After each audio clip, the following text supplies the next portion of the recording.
This is talk number 5 called Evening Sitting, and this was originally published in the book The Path to Peace, and there's no information about what year or what situation was that it was given in.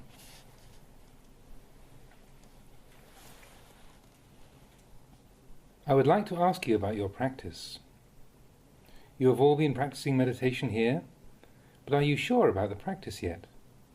Ask yourselves, are you confident about the practice yet? These days there are all sorts of meditation teachers around, both monks and lay teachers, and I'm afraid it'll cause you to be full of doubts and uncertainty about what you're doing. This is why I'm asking. As far as Buddhist practice is concerned, there is really nothing greater or higher than these teachings of the Buddha which you've been practicing with here. If you have a clear understanding of them, it'll give rise to an absolutely firm and unwavering peace in your heart and mind. Making the mind peaceful is known as practicing meditation or practicing samadhi. The mind is something which is extremely changeable and unreliable. Observing from your practice so far, have you seen this yet? Some days you practice sitting meditation and in no time at all the mind is calm. Other days you sit and whatever you do, there's no calm. The mind constantly struggles to get away until eventually it does. Some days it goes well, some days it's awful. This is the way the mind displays these different conditions for you to see. You must understand that the 8 factors of the Noble Eightfold Path merge in Sila, Samadhi and Panya. They don't come together anywhere else. This means that when you bring the factors of your practice together, there must be Sila, there must be Samadhi, and there must be Panya present together in the mind. It means that in practicing meditation right here and now, you are creating the causes for the path to arise in a very direct way. In sitting meditation, you're taught to close your eyes so that you don't spend your time looking at different things. This is because the Buddha was teaching that you should know your own mind. Observe the mind. If you close your eyes, your attention will naturally be turned inwards towards the mind, the source of many different kinds of knowledge. This is a way of training the mind to give rise to samadhi. Once sitting with the eyes closed, establish awareness with the breath. Make awareness of the breath more important than anything else.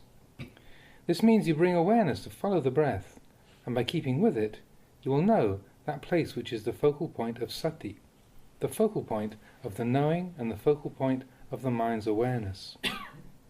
Whenever these factors of the path are working together, you'll be able to watch and see your breath, feelings, mind and aramana, as they are in the present moment.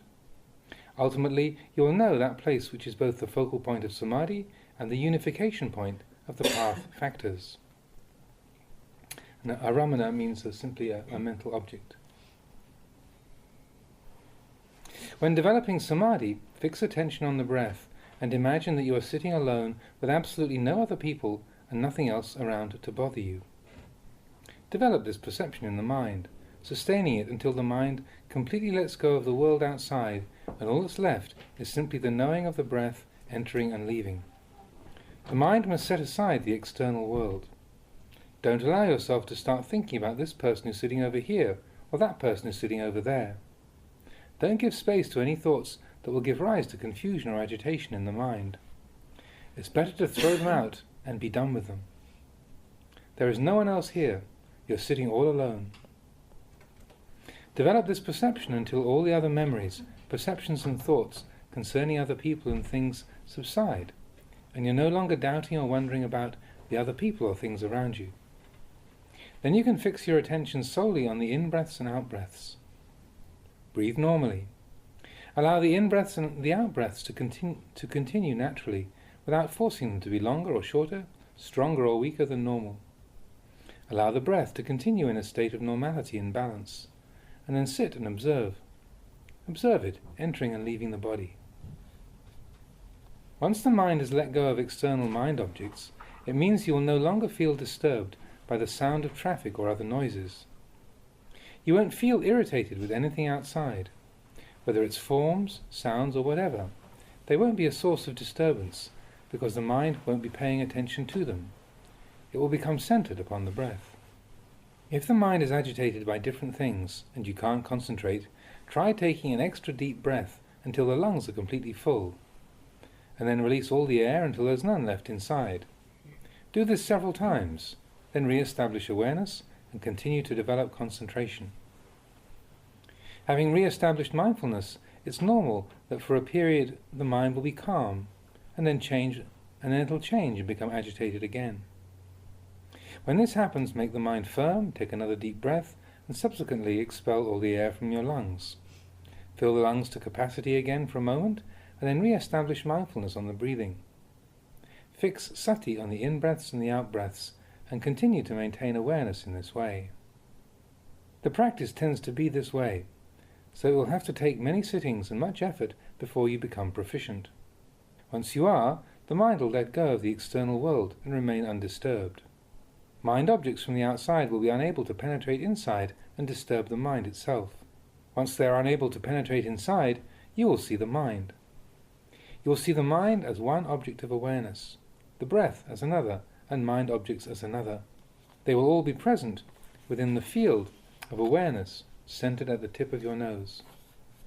Once sati is firmly established with the in-breaths and the out-breaths, you can continue to practice at your ease.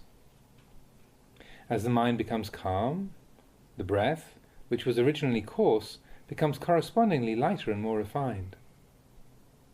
The object of mind also becomes increasingly subtle and refined. The body feels lighter, and the mind itself feels progressively lighter and unburdened. The mind lets go of external mind objects, and you continue to observe internally. From here onwards, your awareness will be turned away from the world outside and be directed inwards to focus on the mind. Once the mind has gathered together and become concentrated, maintain awareness at that point where the mind becomes focused. As you breathe, you will see the breath clearly as it enters and leaves. Sati will be sharp, and awareness of mind objects and mental activity will be clearer. At that point, you will see the characteristics of sila, samadhi and panya, and the way in which they merge together. This is known as the unification of the path factors. Once this unification occurs, your mind will be freed from all forms of agitation and confusion. It will become one-pointed, and this is what is known as samadhi.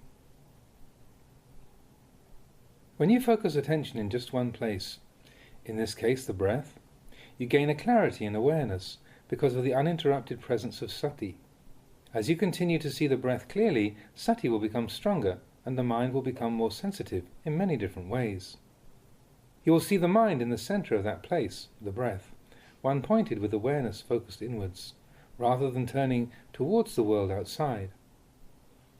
The external world gradually disappears from your awareness, and the mind no longer goes to perform any work on the outside. It's as if you've come inside your house, where all your sense faculties have come together to form one compact unit. You are at ease, and the mind is free from all external objects.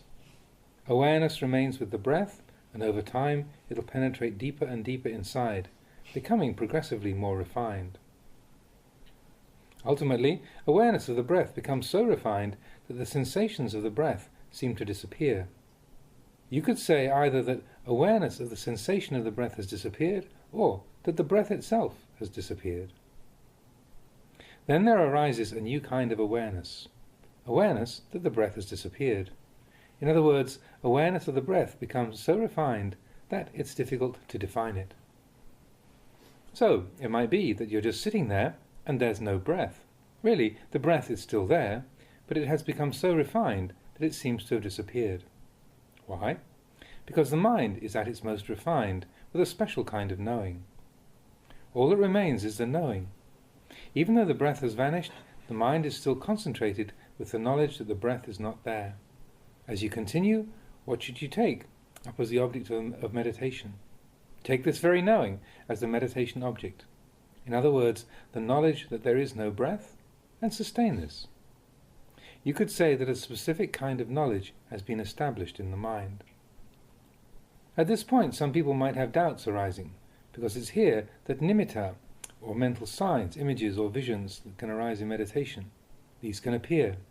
These can be of many kinds. including both forms and sounds. It's here that all sorts of unexpected things can arise in the course of the practice. If nimitta do arise, some people have them, some people don't, you must understand them in accordance with the truth. Don't doubt or allow yourself to become alarmed. At this stage, you should make the mind unshakable in its concentration and be especially mindful. Some people become startled when they notice that the breath has disappeared, because they're used to having the breath there. When it appears that the breath has gone, you might panic or become afraid that you're going to die. Here you must establish the understanding that it's just the nature of the practice to progress in this way. What will you observe as the object of meditation now? Observe this feeling that there is no breath, and sustain it as the object of awareness as you continue to meditate. The Buddha described this as the firmest, most unshakable form of samadhi. There is just one firm and unwavering object of mind. When your practice of samadhi reaches this point, there will be many unusual and refined changes and transformations taking place within the mind, of which you can be aware. The sensation of the body will feel at its lightest, or might even disappear altogether. You might feel like you're floating in mid-air, or seem to be completely weightless. It might be like you're in the middle of space, and wherever you direct your sense faculties, they don't seem to register anything at all. Even though you know the body is still sitting there, you experience complete emptiness. This feeling of emptiness can be quite strange. As you continue to practice, understand that there's nothing to worry about. Establish this feeling of being relaxed and unworried, securely in the mind. Once the mind is concentrated and one-pointed, no mind object will be able to penetrate or disturb it, and you'll be able to sit like this for as long as you want. You'll be able to sustain concentration without any feelings of pain and discomfort.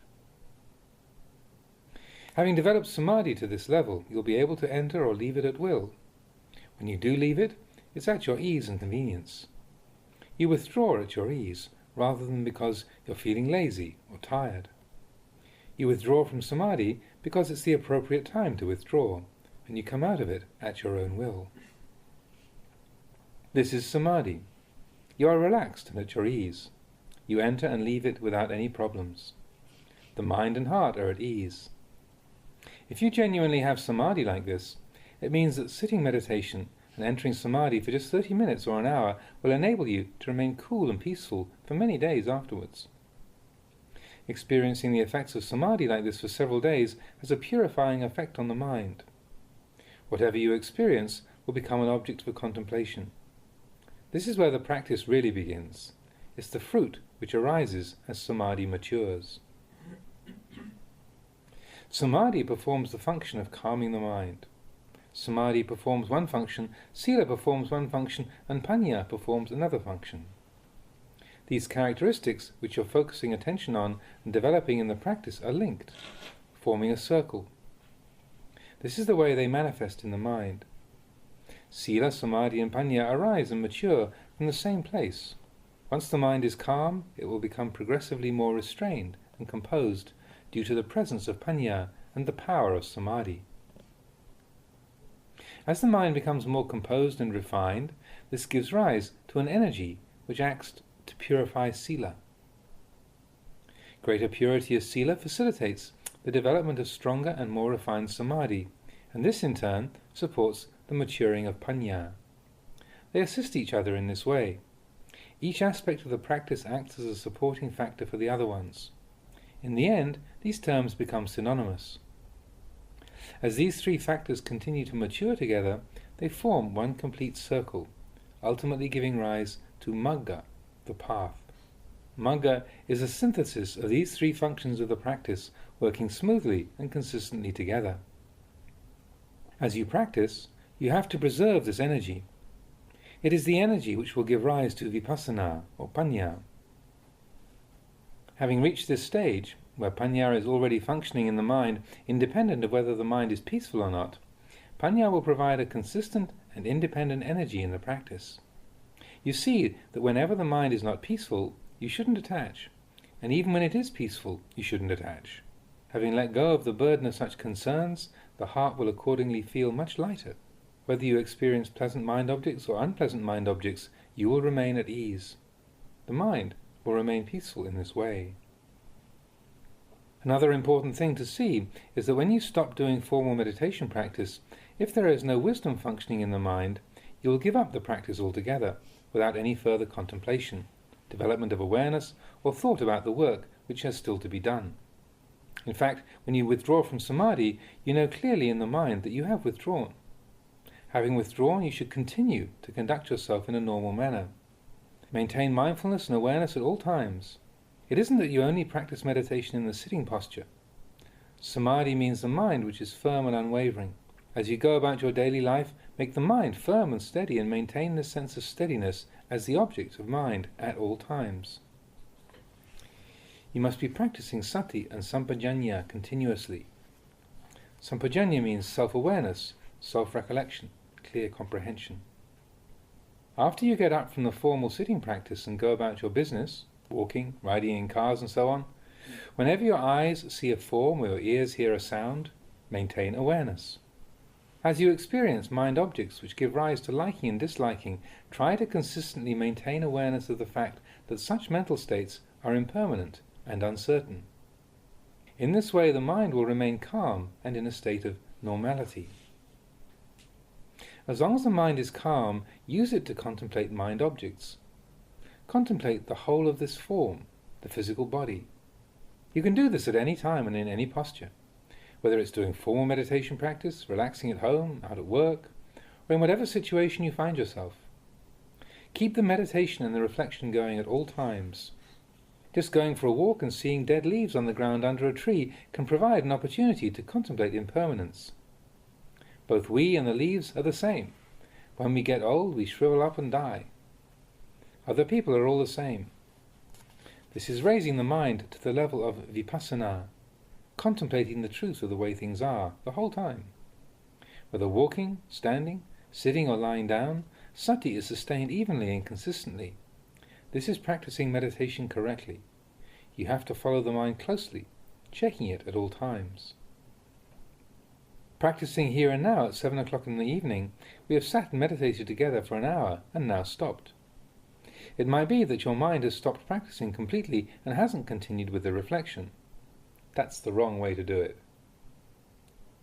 When we stop, all that should stop is the formal meeting and sitting meditation. You should continue practicing and developing awareness consistently without letting up. I've often taught that if you don't practice consistently, it's like drops of water. It's like drops of water because the practice is not a continuous, uninterrupted flow. Sati is not sustained evenly. The important point is that the mind does the practice and nothing else. The body doesn't do it. The mind does the work. The mind does the practice. If you understand this clearly, you will see that you don't necessarily have to do formal sitting meditation in order for the mind to know samadhi. The mind is the one who does the practice. You have to experience and understand this for yourself, in your own mind. Once you do see this for yourself, you'll be developing awareness in the mind at all times and in all postures. If you're maintaining sati as an even and unbroken flow, it's as if the drops of water have joined to form a smooth and continuous flow of running water. Sati is present in the mind from moment to moment, and accordingly there will be awareness of mind objects at all times. If the mind is restrained and composed with uninterrupted sati, you will know mind objects at each time that wholesome and unwholesome mental states arise. You will know the mind that is calm and the mind that is confused and agitated. If you train the mind in this way, your meditation will mature quickly and successfully. Please don't misunderstand. These days, it's common for people to go on vipassana courses for 3 or 7 days where they don't even have to speak or do anything but meditate. Maybe you've gone on a silent meditation retreat for a week or 2, afterwards returning to your normal daily life. You might have left thinking that you've done vipassana, quote unquote, and because you feel that you know what it's all about, then you carry on going to parties, discos, indulging in different forms of sensual delight. When you do it like this, what happens? There won't be any of the fruits of vipassana left by the end of it. If you go and do all sorts of unskillful things which disturb and upset the mind, wasting your previous efforts, Then next year you go back and do another retreat for 7 days or a few weeks, then come out and carry on with the parties, discos and drinking. That isn't true practice. It isn't patipada, or the path to progress. You need to make an effort to renounce. You must contemplate until you see the harmful effects which come from such behavior. See the harm in drinking and going out on the town. Reflect and see the harm inherent in all the different kinds of unskillful behavior which you indulge in, until it becomes fully apparent. This will provide the impetus for you to take a step back and change your ways. Then you would find some real peace. To experience peace of mind, you have to clearly see the disadvantages and danger in such forms of behavior. This is practicing in the correct way. If you do a silent retreat for 7 days, where you don't have to speak or get involved with anybody, and then go chatting, gossiping, overindulging for another 7 months, how will you gain any real or lasting benefit from those 7 days of practice? I would encourage all the lay people here who are practicing to develop awareness and wisdom to understand this point. Try to practice consistently.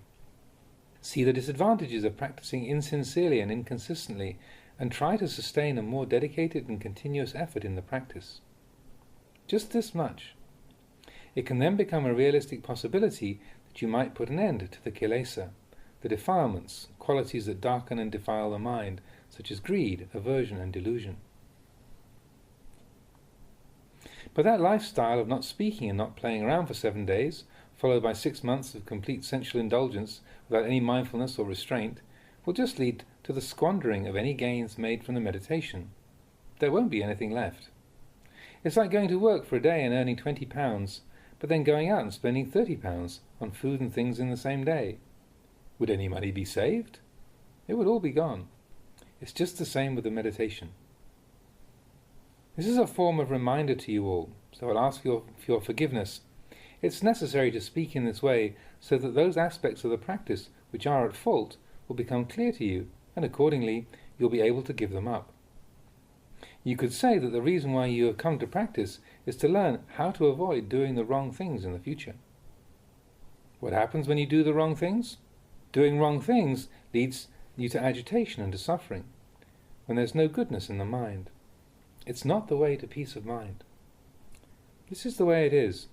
If you practice on a retreat, not talking for 7 days, and then go indulging for a few months, no matter how strictly you practice for those 7 days, you won't derive any lasting value from that practice. Practicing that way, you don't really get anywhere. Many places where meditation is taught don't really get to grips with or get beyond this problem. Really, you have to conduct your daily life in a consistently calm and restrained way.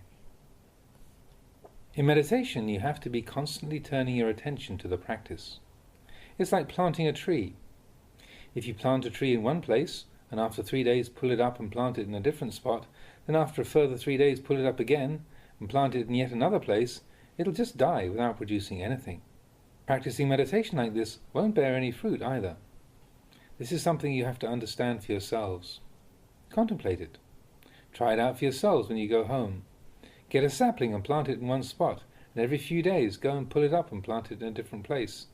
It will just die without ever bearing any fruit. It's the same doing a meditation retreat for 7 days, followed by 7 months of unrestrained behavior, allowing the mind to become soiled, and then going back to do another retreat for a short period, practicing strictly without talking and subsequently coming out and being unrestrained again. As with the tree, the meditation just dies. None of the wholesome fruits are retained.